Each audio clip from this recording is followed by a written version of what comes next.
Hello and welcome to the WARC Podcast. I'm Lena, Roland, Content Director at WARC. Today's topic of conversation is a fascinating one. Now, many of you will know Daniel Kahneman's Thinking Fast and Slow, which introduced two modes of thinking. System 1 thinking is fast, intuitive and emotional, while System 2 is slower, more deliberate and rational.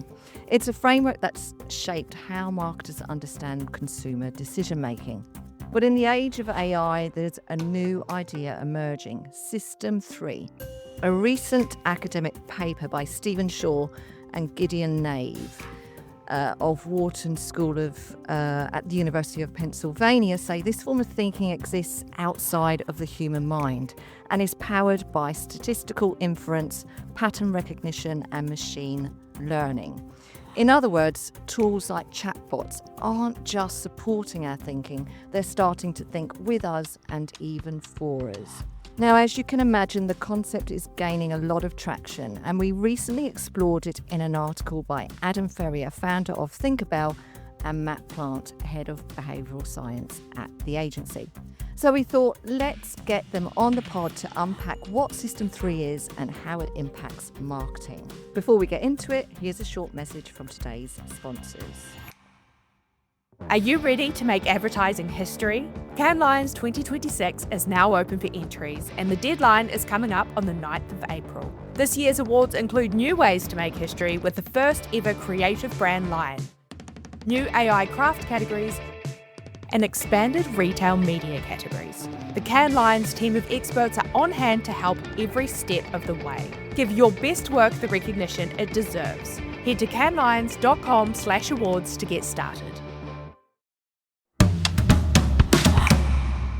Adam, Matt, welcome to the WARC Pod. G'day. Thanks for having us. As I mentioned in the intro, marketers have used Kahneman's System 1 and 2 for years to help them understand consumer decision-making. Now we have System 3 in the mix. Can you explain what it is and why you're so excited about it?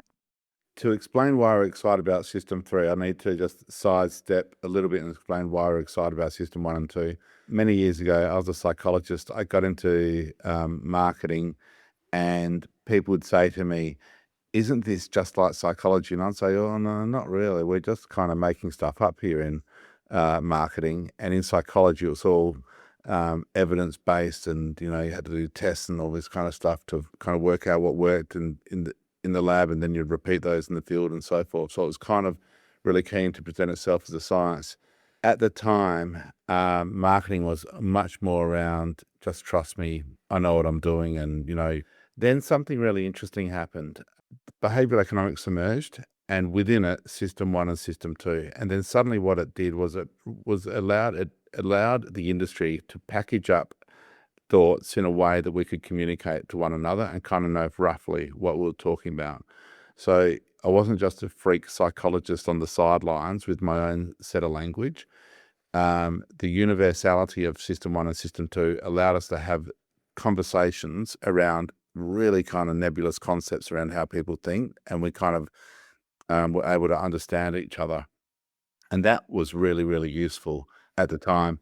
Recently, there's a paper was developed, which you mentioned in your intro, that basically labeled AI as System 3. And what got us really excited was, up until that moment, there was how humans think, and then there was AI and what the hell are we going to do about AI? And in this amorphous thing around AI is AI for production is very different to getting AI for insights, which is very different to helping AI with your operational workflow within your agency, which is really different to the impact AI has on how people think and feel. So what's labeling AI as System 3 does is it allows us to focus on the conversation of AI around the impact of consumers and consumer decision making, understand that first of all, and then we can work out how to use the rest of AI and all the other bits of marketing, obviously, in order to how to affect change or kind of meet our business objectives or whatever it is that we're going to do. So labeling System 3 and kind of being very, very clear that we now have three forms of thinking, System 1, System 2, and System 3, helps us understand that we're now trying to dissect a bit about how do people make decisions. And once we understand that, then we can work out how to implement our solutions. And Matt, what's got you excited about System 3? I think it's interesting. As Adam said, there's been this world of academic nerds sitting around talking about psychology and how the brain works and cognition and all of these things for quite some time, and even dating back to, early Greek philosophers who want to understand the mind.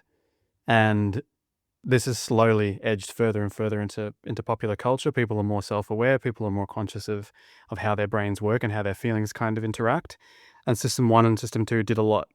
And having those frameworks makes people better understand the decision-making. Having those frameworks allows marketers to understand how other people navigate the world. But then you introduce this alien thing, which is artificial intelligence. And what does that mean? What are the implications for that? It's kind of modeled off how humans think. It's kind of modeled off all of this stuff of psychology, but then it doesn't have a body. So it emulates thinking. It emulates this interactions with the world that we do, but it's completely different. What does that mean? What does that mean for us as humans? What does that mean for us who have been understanding cognition for a really long time? And what does it mean now that there's this whole new form of cognition out in the world, this whole new form of intelligence? It's just fascinating. It's just really interesting. I feel like we were almost getting caught up in everything that we knew for so long, and now we've got something fun and new to play with. Yeah, no, it is fascinating. So I just want to recap. System 1 and System 2 relate to how humans decide and how humans think. In contrast, System 3 is about how humans plus machine thinking, so what chatbots and AI agents think about and decide on our behalf. Is that right? I would take it a step further. I'd say they're all about how humans make decisions, but System 1 and 2 are internal, System 3 is external. So I do like this concept of a cyborg. I do like the concept that we are all part human, part machine, and that's been physically very, very clear for a while. But now through the power of the LLMs and so on, I just like to think of all of that as helping me make decisions. It's just external. And it's only external for a period of time. The interface between artificial intelligence and how we make decisions is diminishing, rapidly. And if you think about the stuff, with Neuralink and so forth, and I don't know how long it's going to be physically external. Interesting. Okay, so look, Adam and Matt, you say in the piece that you wrote for WARC that System 3 changes everything, and brands have a big opportunity to reshape marketing for the better. So I want to dive into some of that thinking.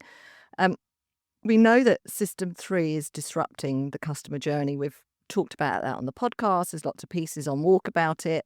People are increasingly outsourcing their reasoning and choices and daily tasks to tools like Claude, Gemini and ChatGPT, from where to eat to even what car to buy. That being said, it is still early days, isn't it? I mean, how big do you think this will become, and how rapidly will it change?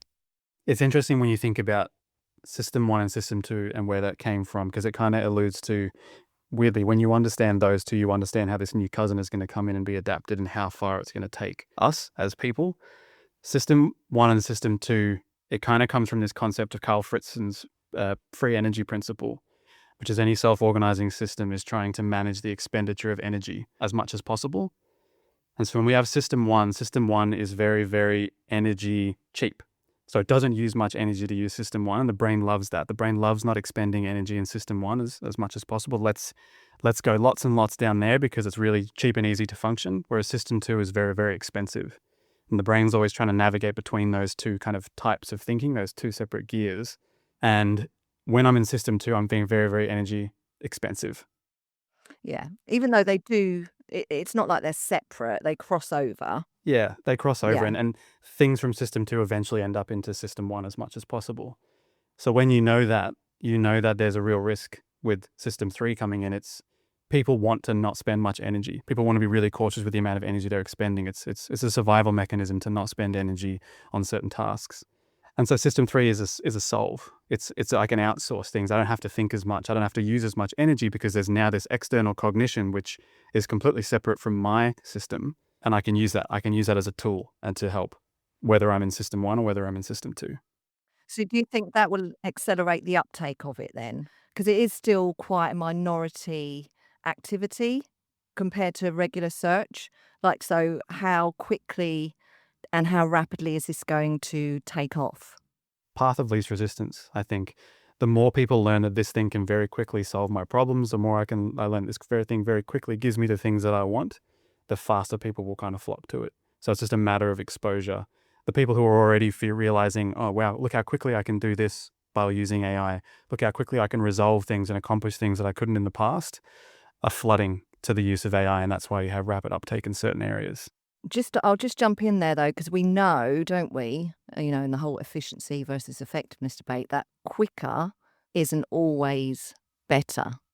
It's fascinating. I just texted Matt saying, don't start talking about cognitive surrender yet, because it feels like when we're talking about this, people are very, very quick to jump to the issues or the problems it's creating, rather than just hanging in the actual thought of how it's all working first before we kind of get into the issues of it. And there are, hallucinations and so forth, and it makes mistakes confidently, and then you have to check it and so on. And that stuff happens. But that's so peripheral to the amount of cognitive processing power that we now all have at our disposal. Like that to me is the main game here. And I see it as like a system 1 can process, I don't know how they measure this, but 11 billion bits of information a second, and system 2 is 40 bits of information a second. I have no idea quite what that means. And I know it's just a metaphor, and there's not literally a system 1 and a system 2 in the brain. But regardless, system 2 uses a lot of energy, and it only gets switched on when it really needs to. System 2 processes logical, sequential information and tries to use all of it to make a kind of an informed decision.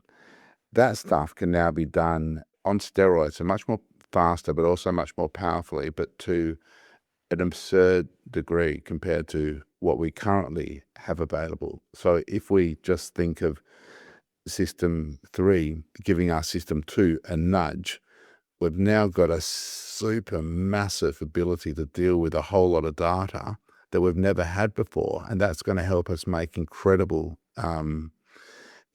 informed decisions, not necessarily better, but we're going to be processing a lot more information to get to the decisions we make. Thanks for that. And we will talk about that cognitive surrender towards the end, which is an important point. So I just want to dive a bit more into this customer journey. Looking ahead then, where in the customer journey would you say system 3 is the most influential? Is it in the research phase, consideration, or post-purchase support, or is it all of the above?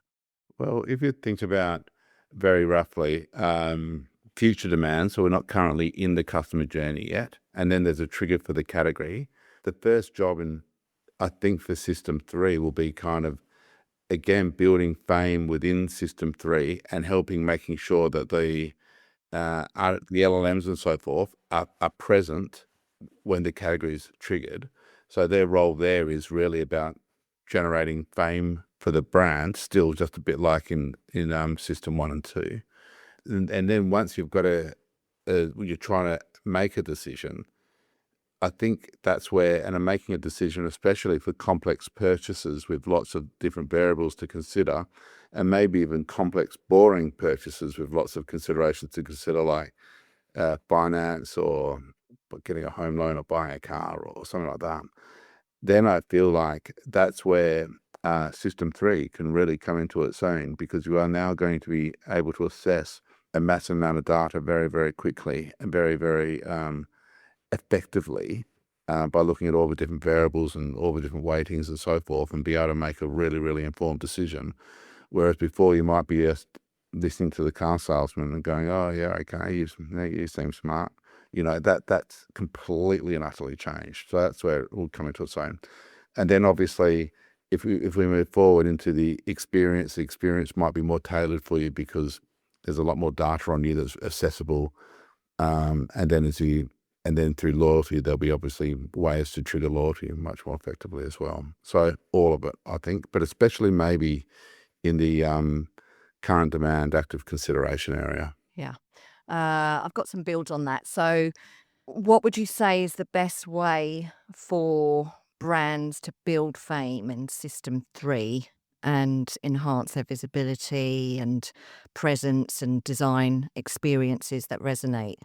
So it's interesting because part of the reason that AI became so interesting to lots of psychologists is that it's still built off research about how the human mind works.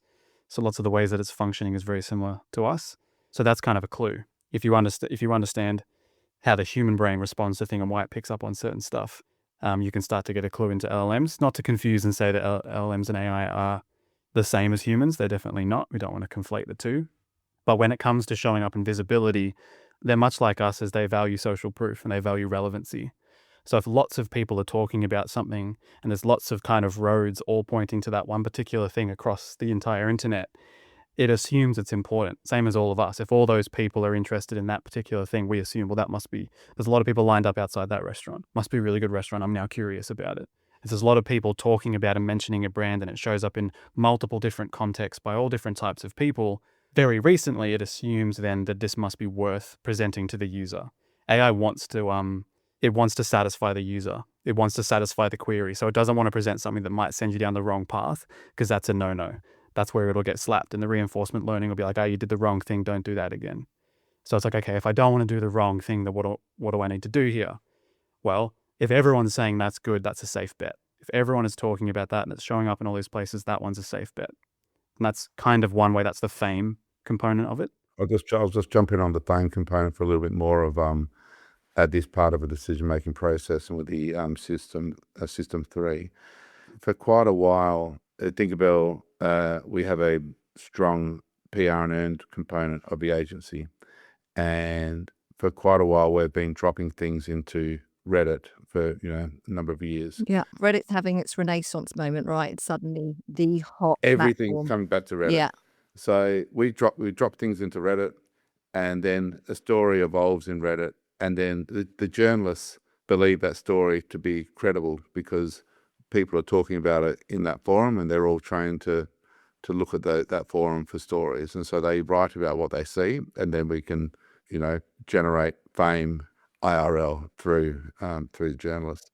It feels like the LLMs are working exactly the same way. They're looking for real organic conversations, and then they're looking for those conversations to be picked up by credible sources, journalists and so forth, and then they seem to be prioritizing that information and bringing that information to the fore. So it works in a similar way. The interesting byproduct of that is earned media is now feeding the LLMs, and it's going to be as a whole industry, earned media has been very obsessed with just the short-term impact of earned and kind of measuring how many column inches did it get or whatever.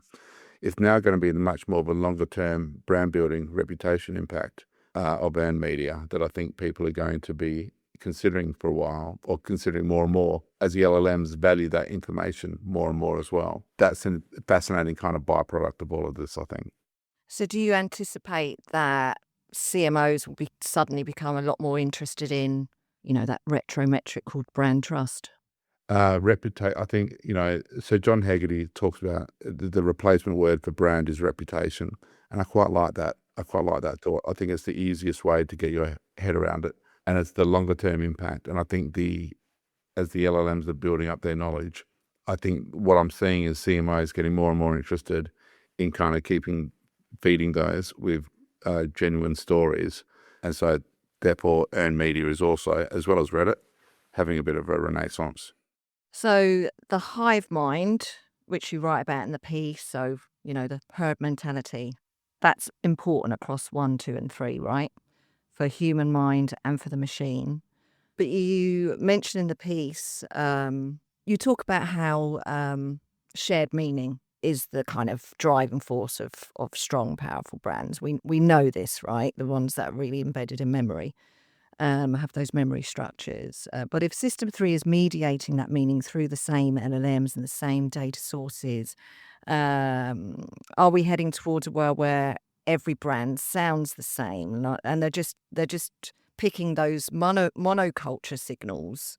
Or do you think as the models develop and evolve, do you expect them all to diverge?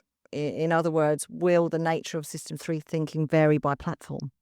I think there's a natural homogenizing force of AI that we're all picking up on the same information with our hive mind, and therefore we're all making the same decisions. They're all going to be, and then a certain type of thinking is going to be democratized, and that's going to kind of flatten the curve a little bit, as we all have access to the same stuff at the moment, that is, unless it all goes behind a paywall or something like that.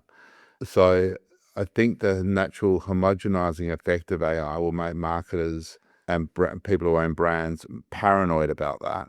And that means they'll get their brand governance much tighter and much stronger. And they'll be able to understand what their brand stands for, and how that brand comes to life through any environment, and take the mechanics of building that brand much more seriously for the threat of being just like everybody else. So I think it might make brands stronger because of a risk of homogenization. Yeah, I think as well there's still the user behind the request to the AI who will word things slightly differently and have different life experiences and there's certain preferences and want certain things. And if we're talking LLMs, they want to satisfy the user. So they want to satisfy the user query. So we often talk about category conventions and category contrasts. People think in categories and they go, I would like a car. So what are the words and the things that cue car?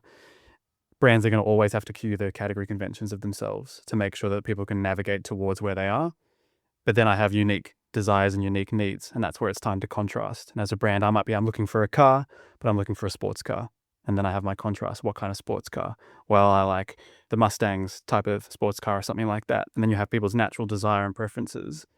And so the AI just wants to meet the query. So you're still going to have a brand with a very clear point of view and a clear proposition to match the unique consumers that exist out there in their queries.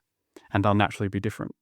So marketers listening to this podcast, get what your brand stands for very clearly to really pin that down, because the LLMs like that, don't they? And they like the storytelling and that kind of thing. And how important are CEPs, category entry points, and all of this? They're really important and really dangerous. And I guess it depends on how you define your brand and how you define your business growth. But if you have a brand in a very well-established category and you're all meeting the same category entry points, then all you're relying on is distinctiveness. And if all you're relying on is distinctiveness, then that brand is at risk of homogenizing and just being one color versus another color. So we understand the need for them. We understand the need to market for them, but we also understand the need for making sure that you're being visionary enough to redefine category entry points and build different category entry points and different associations for your brand as well. It's a really tricky conversation. There's also a possibility, and this could just be a prediction, which it's easy to make predictions because no one ever really comes back and says you were wrong, but AI is sort of a new category entry point. LLMs and the conversations that you have with them are new category entry points, and you might not realize that was a category entry point. So if you were having a conversation with an LLM at a certain point, and it recognized the way to resolve this person's query is to direct them towards a particular brand or something to resolve it, it might do that. So for example, at one point I was looking for a vacuum cleaner. This is a terribly boring example, but I was looking for a vacuum cleaner. He always brings it back to this. This has been going on for about 4 years, this story. I was like, vacuum cleaner. And I was like, I just would like a more heavy duty one or something like that. And then my LLM, who knew about me, had personalization and memory in there, said, there's this actual brand that focuses on pets because I have a cat. And so it recommended to me. So I didn't have a category entry point into a particular vacuum, but thinking I needed one for my pet. I was just thinking I needed a vacuum cleaner. But all of a sudden, because of the LLM's knowledge of me and because of the way that brand had positioned itself, it was very easy for that to all of a sudden come into my consideration set, and for that to all of a sudden come into a path into a brand that otherwise might not have considered, because the AI matched, you have a pet. That's really interesting, even if it is about vacuum cleaners. And so we do like this kind of this idea that it does come back to strength of brand and really understanding it, understanding the mechanics of your brand, and making sure it's not just what your brand stands for, but it's the language, it's the codes, it's the signs, the symbols, it's the characters, It's everything that you can pull through into an environment that is just washing through the system. And so, and then having an origin story for that brand that you can own, and then building your own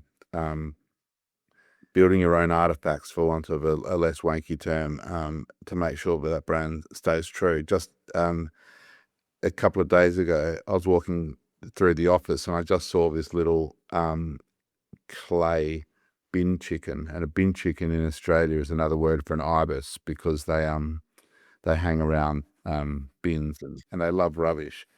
We're working with a particular brand called Snap Send Solve, and that brand is trying to clean up Australia in a certain way, and we're working on, and the mascot is going to be this bin chicken that we're creating. It's a trash talking, grime loving bin chicken. The point of the story is, I was walking past and I saw the little clay model, and I asked, why are we building a bloody model in this world of AI and we can produce anything? And I was expecting somebody to say, oh, it's about the craft or something. But they didn't. They said it was about the intellectual property. So if we build the model ourselves, take photos of the model, and then use that to feed the machines, then there's no doubt who owns it. The platforms don't own the IP. We do, as in the client does with their model, with their origin story. And I think that's a nice, interesting, literal example of where we're heading in terms of how tightly you need to control your brand and your brand governance, or all the bits of it. That is interesting. When you say model, is that similar to, say, DBAs? Like you can own that IP? Yes, 100%. Yeah. As another example. We kind of touched upon this, but I just want to ask, because you mentioned it in the piece that you wrote, it's about mental availability. So this is the idea, or the probability, that a shopper will recognise and think of your brand in buying situations. We've spoken about CEPs just now, but have you got any other advice for brands for how to design for mental availability in System 3? Does it look different in System 3, and if so, how? Well, the way we talk about it is fame, fluency, and fuel, as opposed to fame, fluency, and feeling, which might be System 1. So, Matt, do you want to talk about those three things? Yeah. So there's the villain to mental availability is a lack of fluency. So it's really hard to build a memory structure and to build lots of mental availability if it's not all coherent and it's not all well aligned, because it's all random connections. It's one day you turn up, your name's Dave, the next day you turn up, your name's Jeff, and no one ever has any kind of clue who you are. And so making sure that everything is really fluent. You talked about narrative and you talked about story.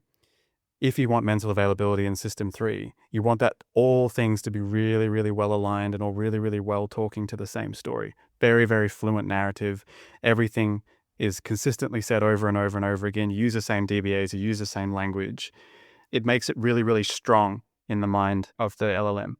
The coders and so forth, and they're going to be very, very embarrassed with me when I start talking about this, but they start talking about the fact that the LLMs don't have thumbs and they don't have fingers and they can't move mouse pads. And so if you can't see it on a screen, if you have to roll your mouse over something to see something, then the LLM will never see it. So coding your online presence so that everything is highly visible in that environment is really important. There is a lot around on just to that. It's machine learning, and so it's predictive as well. So it's probability based. So there's an aspect of it of the way they kind of explain it is, if you say the cat sat on the something, most people go the cat sat on the mat. In the human brain, you've heard that over and over and over again. When someone starts a sentence with the cat sat on the, you've heard it so many times. It's really, really, really strong connection in your mind that it's shown up so many times that it's natural for you to land there. And that's your brain predicting what comes next. LLMs are doing the same thing. They're trying to predict what the right thing is. So if your brand is shown up the same way over and over and over and over and over again, really easy for it to predict it when it shows up in the request or the query. So it won't be algorithmically available if you're not really fluent. The life of a modern marketer isn't short of challenges. And with increasing pressure on brands to deliver, creativity is a proven competitive advantage. In the Lions Growth MBA course, you'll bridge the gap between creativity and business. And you'll learn from industry-leading icons who have done the work and delivered results, led by former CMO Fernando Machado. Creativity is the bedrock of marketing effectiveness. Don't miss this chance to learn from the best on how to position your brand for long-term growth. The next cohort begins 27th of April. Secure your spot today at lions.learning.co.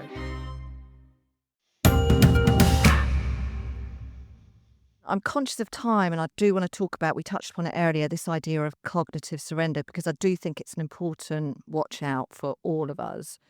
So the authors of the research paper warn of this cognitive surrender. This is the tendency for humans to defer our judgment, effort and responsibility to an AI's output.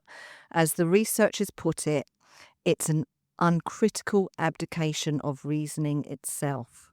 Now, alarmingly, the study found that even when the AI is blatantly wrong, people often follow it anyway, and their confidence in that wrong answer actually goes up. So, from a behavioural science perspective, why do you think the fluency of machines is so seductive, and why do you think confidence actually goes up even when the AI is wrong? In the actual paper, I had a look at some of the examples they used in the study, and I kind of wanted to see what the LLMs would do. And one of the questions was, Emily has 4 brothers and each brother has 1 sister. How many sisters does Emily have? Can you quickly tell me what the answer to that is? None. But I asked the LLM and it said, the siblings. Answer, 1 sister. All the brothers share the same sister, Emily. Trap, we multiply instead of recognizing shared relationships. I wrote back, are you sure Emily has a sister? ? This is me checking the whole concept of cognitive surrender. It then writes back, good catch. No, Emily does not have a sister. I love the breezy way it says, I was fucking wrong. Let's restate it carefully. Emily has 4 brothers and each brother has 1 sister. That sister is Emily. Sorry, and I go blah, blah, blah, blah, blah. Emily has no sisters. To which I write back, what the fuck? To which it writes back, fair reaction. You were right to question it, and I answered it incorrectly the first time. That's actually a useful moment, not just an embarrassing one. What happened? The structure of a riddle triggered a familiar shared sibling pattern, blah, blah, blah.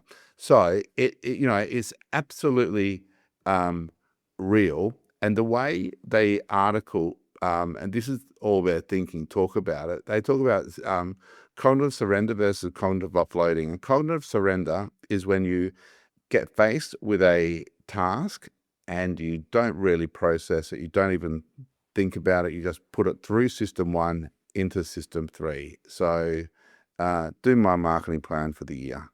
That would be a good example of cognitive surrender. Cognitive offloading is when you, it's more like delegation, when you delegate somebody else to do a task that you're in control of. So synthesize this research report for me and pick out the key themes. That would be you metaphorically turning on system 2 and then putting that into system 3 and then getting that report back. Does that explain it? Yeah, it does. I mean, I think it a lot of this depends on the user, so you or I, and the user's ability to interrogate and challenge the answer. And when people are maybe lazy or busy or worried about, I don't know, paying bills, they're like, okay, I'll just accept that. So I think it depends. It's the concept of what you said there is interesting. It's the concept of bounded rationality, right? Which is why system 1 and system 2 and being cognitive misers, it's not a great term, exists at all. That still exists, right? There's still bounded rationality that exists within now that we've got system 3 as well. So if we're really busy, we're going to be more likely to cognitively surrender. If we're going to process something that's really important or we don't want to stuff it up, then we're going to kind of potentially offload. But it does beg the question on how to be mindful with something that's so seductive and so powerful. I don't quite know. I don't know what the steps are to ensure that we And Matt, maybe you've got a strong point of view on order to make sure we don't surrender to the surrender. Matt, what's your take? I think, cognitive surrender is when you're being lazy and I want to outsource almost everything to this thing for me. Whereas cognitive offloading is I still want to be involved and I want some additional infrastructure. I want some additional stuff to help me do it, but I'd still like to keep myself as part of this decision. I think we mentioned it in the piece that there's a cognitive philosopher, Andy Clark, who came up with the extended mind hypothesis, which is things like a pad and pen is like a data. It's like a file for you to add information to so you can refer to it as you're thinking. So we outsource information to a piece of paper or to a computer, and that's how we kind of go back and forth with this tool to resolve something. That's kind of in that world of cognitive offloading where I still want to keep myself involved and I still want to be a part of it. Cognitive surrender is I don't want to do any of it. I don't want to do any of thinking. You take the whole lot. And lots of the AI community talk about human in the loop and the importance of how much we can have human in the loop. That's how you're still part of it. That's how you're not allowing someone else to take over your cognitions and to think for you. You're allowing this thing to think with you.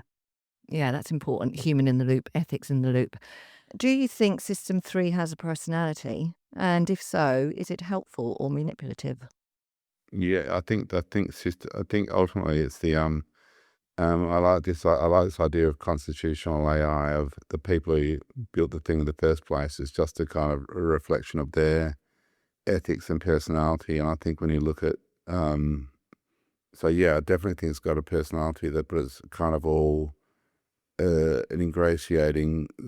It's got a default personality. Let's put it that way. It's got a default personality but it's also a chameleon and a replicant and almost like a psychopath. It'll ingratiate. It'll be anything it needs to be to anybody for them to like them. But its default personality for the most common ones are kind of slightly sycophantic, eager to please, needing attention, will never challenge you. So they make very bad therapists because they just kind of, they're enablers. So I don't think much of their personality. I think as well, their personality is to please. They always want to have a response. If you press a button on a machine and it doesn't do anything, it's broken. So if you put a query into an AI and it responds, it always wants to please. But it's also very intellectual and verbose. And I think that's also a risk. It wants to give lots of explanations and provide lots of stuff and speak that kind of way. And that's that risk occasionally, again, where beauty is truth effect. If there's lots of explanation, as Adam said, they're talking about that weird experiment. It gave lots of explanation as to why it said the really, really wrong answer, but it said it in such a beautiful way with all of this nice language and all of that. It's so convincing. That's another part of it. That's another personality trait. I could just ask it, what's your big five personality profile? It'll tell you, wouldn't it? Would it be the same? I think we all know that it is very confident tone, very servile, very eager to please, but yet this can lure users into a false sense of security. So agreeableness, very high. Neuroticism, very low. Extroversion, context dependent. Conscientiousness, high. Openness to experience, very high. That's its person. Yes, it has a personality. That's it, according to itself. This sentence is going to sound weird, but my one, I have given it special instructions and it's very not agreeable. It challenges me all the time to the point where I'm kind of like, all right, being a bit harsh here. Related to this idea of cognitive surrender, you both made a crucial point in the piece that while we can outsource our thinking to System 3, we cannot outsource the consequences.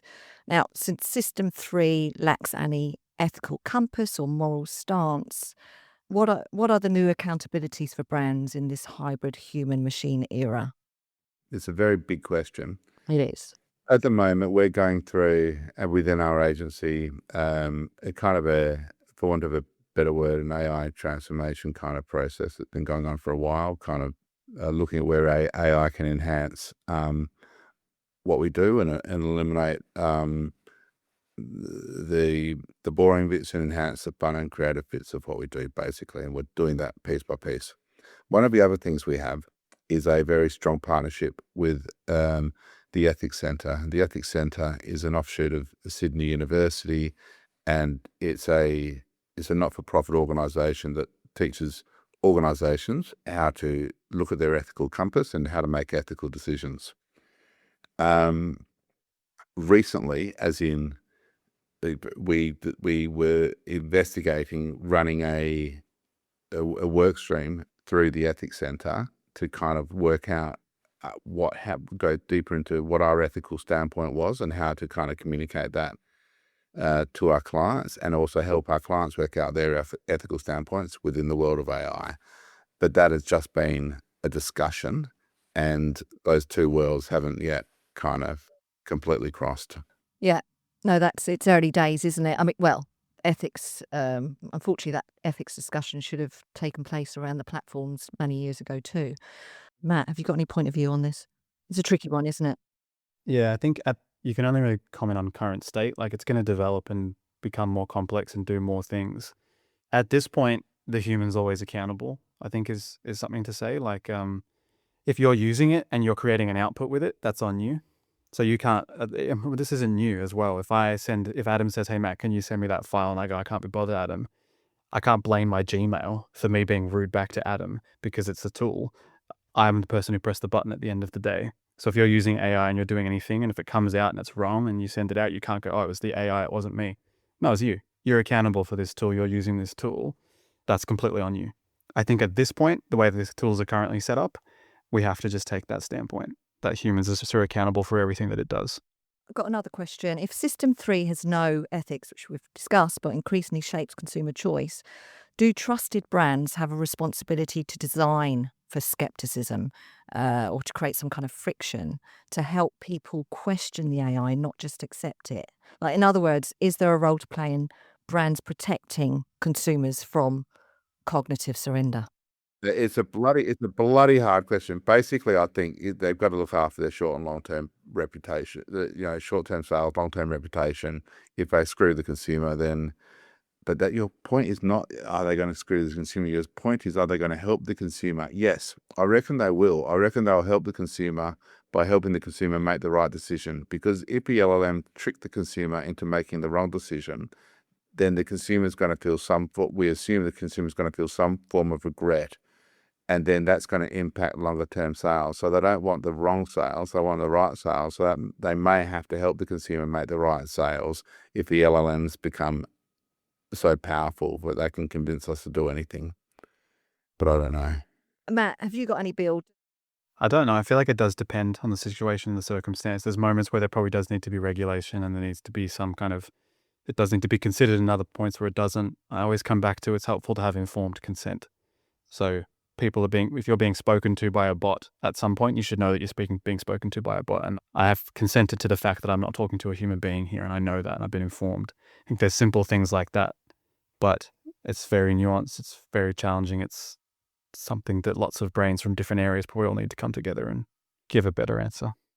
Yeah, I think the key message in this space is just because we can doesn't mean we should. Is always a wise and sage line, I think, in anything to do with AI and new technology. Wise and sage and often ignored. Indeed. So I want to close with a simple question.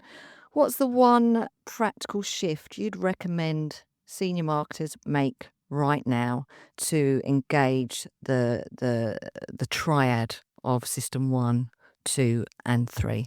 Mine's really practical and niche. Have a hardcore strategy around Reddit and around your review culture. So make sure you know what you're doing with reviews and how peer-to-peer reviews are done, and make sure you know how to get everyone doing them and make them as positive as possible, and then understand Reddit and how it works and and the tentacles around Reddit as well. I'd add to that before you do that, be really clear on the position and the narrative, because that's a much better answer. Yeah, understand your brand. Thanks, Matt. Thank God you're here. Good teamwork. I think both are good though, because the LLMs are learning a lot as of today. And so everything you teach them as of today is going to be worth a lot. If the past is important too, but be very, very clear from today forward. And then all the things that you start feeding it online through all the fame stuff should be all roads pointing to your brand in a very clear and consistent way. That's a good place to stop. So Adam and Matt, thank you so much for sharing your time and expertise with us today. Our listeners don't know that you're dialing in at 10 p.m. New Zealand time, so special thank you. If you are interested in more on this topic, WARC subscribers can access Adam and Matt's piece on warc.com. And related to this topic, WARC clients should look out for a new report we've got coming out in a couple of weeks' time, the WARC Guide to Brand Building in the Age of AI, which touches upon some of what we discussed today. If you haven't done so already, you may want to subscribe to the WARC Podcast on your favourite podcast platform of choice so you don't miss another episode. Thank you for listening.